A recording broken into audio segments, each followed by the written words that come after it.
En dessinant l'autre jour, je me suis posé une question, et je t'invite, lorsque je te l'aurai posée, à y répondre en commentaire avant de regarder la suite de cette vidéo. Parce que ton avis m'intéresse là-dessus. J'ai un avis qui est tranché sur le sujet, parce que j'y ai pas mal réfléchi, j'ai réussi à avoir une réponse à cette question, mais j'aimerais avoir la tienne, d'abord. C'est l'introduction la plus éclatée que j'ai fait dans mes vidéos sur cette chaîne. Ok, la question est la suivante.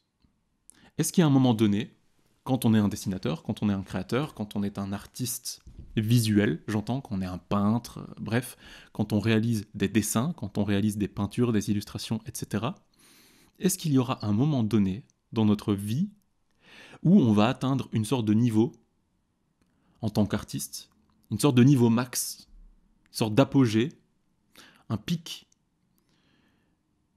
qu'on n'a jamais pu atteindre avant et qu'on ne saura plus jamais atteindre après? Est-ce qu'en gros, dans notre carrière, dans notre vie, on aura un pic en termes de talent artistique, et puis hop, ça redescendra. Et on sera plus jamais aussi bon qu'on ne l'a été durant ce pic. Voilà, je t'invite à répondre à cette question. Je suis très curieux de savoir ton avis, vraiment. Ok, je t'ai laissé le temps d'y répondre, c'est faux, j'espère que t'as fait pause. Je vais t'expliquer un peu mon raisonnement, et puis je vais te donner du coup ma réponse. D'abord, cette question, je me la suis posée, je t'expliquais le contexte. En fait, j'étais en train de dessiner, et je me disais, c'est fou parce que je continue d'apprendre, mon niveau devient meilleur chaque jour, et j'ai eu peur. Je me suis dit, attends, mais est-ce qu'il y a un jour où je saurais plus dessiner aussi bien que je dessine aujourd'hui? Parce que c'est clair que je dessine mieux qu'hier, mais est-ce que demain, je dessinerai toujours aussi bien? Ça m'a fait flipper, parce que je me suis dit, attends, what the fuck, dans les sports, les sportifs atteignent tous un niveau durant leur vie qu'ils pourront plus jamais atteindre après.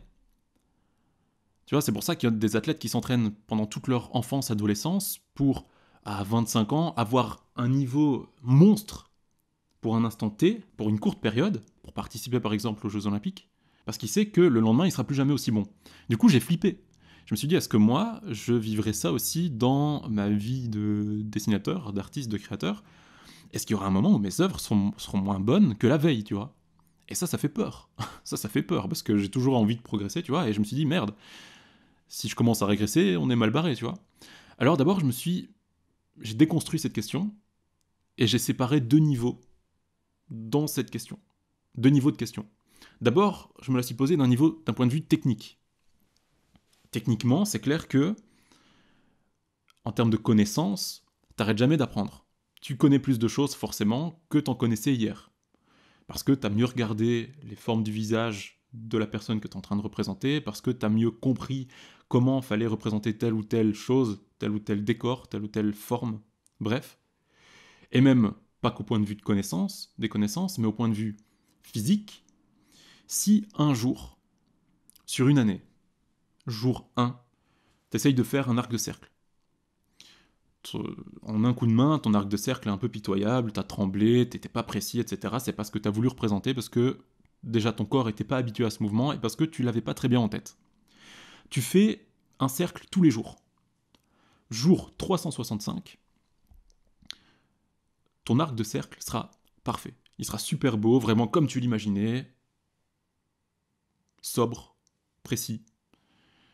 Donc, au bout de cette année d'entraînement, où t'as passé tous les jours à t'entraîner comme ça sur ta feuille, au bout de cette année d'entraînement, tu as un niveau meilleur qu'il ne l'était il y a un an. Ça c'est clair. Sauf que, imaginons, t'as 25 ans. Tu t'es entraîné pendant un an pour avoir ton pic en termes de réalisation graphique d'un cercle, d'un arc de cercle. Je crois pas qu'il y ait beaucoup d'artistes qui font ça, mais pourquoi pas. Est-ce que tu penses qu'à tes 80 ans, t'auras toujours ce niveau?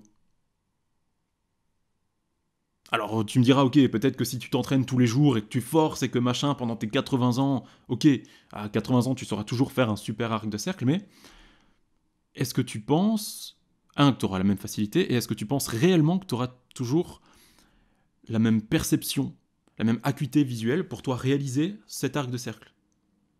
Parce que physiquement, quand tu vieillis, tu arrives à un certain âge où tes yeux ils sont plus aussi bons qu'avant, où ton corps est moins précis. Imagine, tu trembles, c'est courant, quand tu atteins un certain âge, bah, ton arc de cercle, c'est mort, quoi. Tu vois ce que je veux dire? Moi-même, je tremble à l'heure actuelle, mais c'est parce que je suis atteint de tremblements essentiels, donc j'ai toujours tremblé. Donc les arcs de cercle, en soi, ça a toujours été hors jeu pour moi, tu vois. C'est mort. Mais je veux dire, il y a forcément un moment donné où ton corps va être une barrière physique à tes connaissances, à ta technique intellectuelle, à tes connaissances techniques, en gros. Tu comprends ce que je veux dire? Donc, techniquement, oui, on peut déjà répondre à cette question. Oui, il y a un moment donné dans ta vie où tu auras eu un pic, où tu auras été super bon. Et puis, de moins en moins bon, jusqu'à finir éclaté au sol, et puis, bah, hop, la faucheuse débarque, et c'est fini. Donc oui, on peut déjà répondre à cette question d'un point de vue technique. Il y aura un moment donné où tu auras atteint un niveau que tu pourras plus jamais atteindre après, et un niveau qui est meilleur que celui que tu avais la veille, donc un pic, un apogée. Oui. On peut répondre à cette question par un oui. Mais, et si je place ce mais là, c'est parce que je crois pas que cette question, il faut la voir que d'un point de vue technique. Parce qu'une œuvre, l'art, s'il n'y avait que la technique qui comptait dans une œuvre artistique, une réalisation graphique, artistique, là je te parle vraiment de dessin, hein, je vais pas te parler de chant ou de machin, quoique ça pourrait peut-être même s'appliquer à la musique. Bref, je te parle vraiment de dessin, ou de peinture, bref, réalisation, illustration graphique, tu vois. Est-ce que tu penses qu'il n'y a vraiment que la technique qui compte dans un dessin? Moi je pense pas. Parce que dans l'art, s'il y avait que la technique, ça s'appellerait pas de l'art. Quand tu regardes une œuvre et que tu es touché par quelque chose, que tu la trouves belle, il n'y a pas que son aspect purement technique que tu trouves beau, il y a le message qui t'est véhiculé. Il y a la symbolique, il y a l'univers dans lequel tu voyages à la vue de cette œuvre, il y a les émotions que tu ressens, il y a tout ça. Toute une sorte d'alchimie, une sorte de finesse qu'il y a derrière l'aspect technique de l'œuvre. Ce que tu vas ressentir, en gros, fera que cette œuvre est une œuvre. Ce dessin est de l'art. Ce que je suis en train de te dire, c'est que la technique a un rôle à jouer, c'est d'être l'outil qui te permet de faire véhiculer une émotion. Ce n'est pas l'émotion en elle-même. L'émotion en elle-même, tu l'auras acquise quelque part, tu l'auras comprise, tu l'auras expérimentée, tu l'auras découverte dans ta vie. Parce que toutes les œuvres, toutes les créations visuelles, et même peut-être les autres créations, mais on va rester sur ce domaine-là, sont forcément, tous les messages, toutes les symboliques qui se trouvent derrière les œuvres sont forcément liées aux émotions, à l'expérience de vie de l'artiste qui a créé donc cette œuvre. C'est hyper complexe de s'exprimer là-dessus, j'ai l'impression de perdre mes mots, j'ai l'impression de ne pas savoir parler. En gros, je vais te résumer ça. À mon avis, j'ai cuté tout un passage parce que je me suis égaré. En gros, je vais te résumer ce que je veux dire. Je crois que dans la vie, on n'arrête jamais d'expérimenter des choses. On n'arrête jamais de ressentir des émotions. On évolue toujours. Notre point de vue sur ce qu'est la vie, sur ce qu'est ce monde, évolue toujours.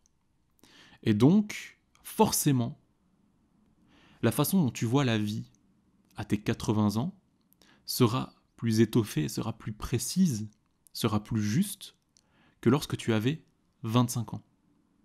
Or, à tes 80 ans, tu sais pas tracer un super arc de cercle. Parce que tu trembles, parce que tes yeux sont moins bons. Mais à tes 25 ans, tu savais faire cet arc de cercle. Mais la vie, tu la comprenais pas. Tu la comprenais pas autant qu'à tes 80 ans. Et donc le message artistique qui va être véhiculé dans ton œuvre sera forcément moins bon, moins étoffé, moins précis, moins juste par rapport à qui tu es au fond de toi que lorsque tu auras 80 ans. Voilà, je pense que j'ai été un peu plus clair.